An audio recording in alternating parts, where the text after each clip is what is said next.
ಆರೋಗ್ಯವಂತ ಸಮಾಜ ನಿರ್ಮಾಣವಾಗಲಿ ಎನ್ನುವುದು ರಾಷ್ಟ್ರೋತ್ಥಾನ ಆಸ್ಪತ್ರೆಯ ಉನ್ನತ ದೃಷ್ಟಿಕೋನ. ಆದ್ದರಿಂದ ಆರೋಗ್ಯ ಸೇವೆಯನ್ನು ಅರಸಿ ಬಂದವರಿಗೆ ನೈತಿಕ ಮೌಲ್ಯಗಳೊಂದಿಗೆ ಉತ್ಕೃಷ್ಟ ಗುಣಮಟ್ಟದ ಚಿಕಿತ್ಸೆಯನ್ನು ಆಸ್ಪತ್ರೆಯು ನೀಡುತ್ತಾ ಬಂದಿದೆ. ಅನಗತ್ಯ ತಪಾಸಣೆ, ಅನಗತ್ಯ ದಾಖಲಾತಿ, ಅನಗತ್ಯ ಔಷಧ ಇವುಗಳಿಂದ ಮುಕ್ತವಾದ ಚಿಕಿತ್ಸಾ ಪದ್ಧತಿಯನ್ನು ಇಲ್ಲಿ ಅಳವಡಿಸಿಕೊಳ್ಳಲಾಗಿದೆ. ರಾಷ್ಟ್ರೋತ್ಥಾನ ಆಸ್ಪತ್ರೆ ಬೇರೆ ಆಸ್ಪತ್ರೆಗಿಂತ ವಿಭಿನ್ನವಾದದ್ದು. ಈ ಸ್ವಸ್ಥ ಸುಸ್ಥಿರ ಸಮಾಜ ನಿರ್ಮಾಣನ ವಿಷನ್ ಆಗಿ ಇಟ್ಕೊಂಡು ನಾವು ಏನೇನು ಕೆಲಸ ಮಾಡ್ತಿದ್ದೀವಿ ಆಸ್ಪತ್ರೆಯಲ್ಲಿ ಅದೆಲ್ಲ ಅದಕ್ಕೆ ಪೂರಕವಾಗೇ ಮಾಡ್ಕೊಂಡು ಬರ್ತಾ ಇರೋವಂಥ ಒಂದು ಆಸ್ಪತ್ರೆ ಅಂತಲೇ ಹೇಳ್ಬೋದು. ಇಲ್ಲಿ ಎಥಿಕಲ್ ಮೆಡಿಕಲ್ ಪ್ರಾಕ್ಟೀಸಸ್ನ ತುಂಬ ಎಂಫಸೈಸ್ ಮಾಡ್ತಾ ಇದ್ದೀವಿ. ಯಾವುದೇ ಥರದ್ದು ಅನ್ನೆಸೆಸರಿ ಅಡ್ಮಿಷನ್ ಆಗಲಿ, ಅದಂದರೆ ಆಸ್ಪತ್ರೆಗೆ ಸೇರಿಸುವಂಥದ್ದಾಗಲಿ, ಅಥವಾ ಅನ್ನೆಸೆಸರಿಯಾಗಿ ಒಂದು ಶಸ್ತ್ರಚಿಕಿತ್ಸೆ ಮಾಡುವಂಥದ್ದಾಗಲಿ, ಅಥವಾ ಅನ್ನೆಸೆಸರಿಯಾಗಿ ತುಂಬ ಎಲ್ಲ ನೋಡಿದ್ರೆ ಒಂದಿಷ್ಟುದ್ದ ಪಟ್ಟಿನೇ ಇರುತ್ತೆ, ಆ ಇನ್ವೆಸ್ಟಿಗೇಷನು ಈ ಇನ್ವೆಸ್ಟಿಗೇಷನು ಅಂತ. ಖಂಡಿತ ನಾವು ಆ ಥರದ್ದು ಯಾವುದೇ ಥರದ್ದು ನಾವು ಇಲ್ಲಿ ರಾಷ್ಟ್ರೋತ್ಥಾನ ಆಸ್ಪತ್ರೆಯಲ್ಲಿ ಮಾಡಲ್ಲ.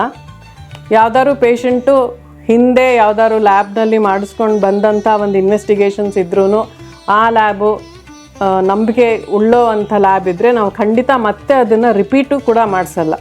ಸೊ ಹಾಗಾಗಿ ಈ ಎಥಿಕಲ್ ಮೆಡಿಕಲ್ ಪ್ರಾಕ್ಟೀಸಸ್ನ ನಾವು ಫಾಲೋ ಮಾಡ್ತಿದ್ದೀವಿ ಅಂತ ತುಂಬ ಸಂತೋಷದಿಂದ ಹೇಳ್ಬೋದು. ಈ ಸಮಾಜದಲ್ಲಿ ಕೂಡ ಸ್ವಲ್ಪ ಪ್ರತಿಕ್ರಿಯೆ ಕೂಡ ಇದೆ, ಇಲ್ಲಿ ಯಾವುದೇ ಥರದ್ದು ಅನ್ವಾಂಟೆಡ್ ಏನು ಮಾಡಲ್ಲ ಅಂತ. ಮತ್ತು ಇನ್ನೊಂದೇನು ಅಂತಂದರೆ ಎಲ್ಲರಿಗೂ ಕೈ ಎಟ್ಕೋ ಅಂಥ ದರದಲ್ಲಿ ಟ್ರೀಟ್ಮೆಂಟ್ ಸಿಗಬೇಕು ಅಂತ ಒಂದು ಧ್ಯೇಯ ಇಟ್ಕೊಂಡು ಮಾಡ್ತಾ ಇರೋದು. ಇನ್ನೊಂದು ತುಂಬ ಮುಖ್ಯವಾದದ್ದು ಅಂದರೆ ಸರ್ವೇ ಸಂತು ನಿರಾಮಯ ಅಂತ ನಮ್ಮದು ಟ್ಯಾಗ್ಲೈನ್ ಇದೆ.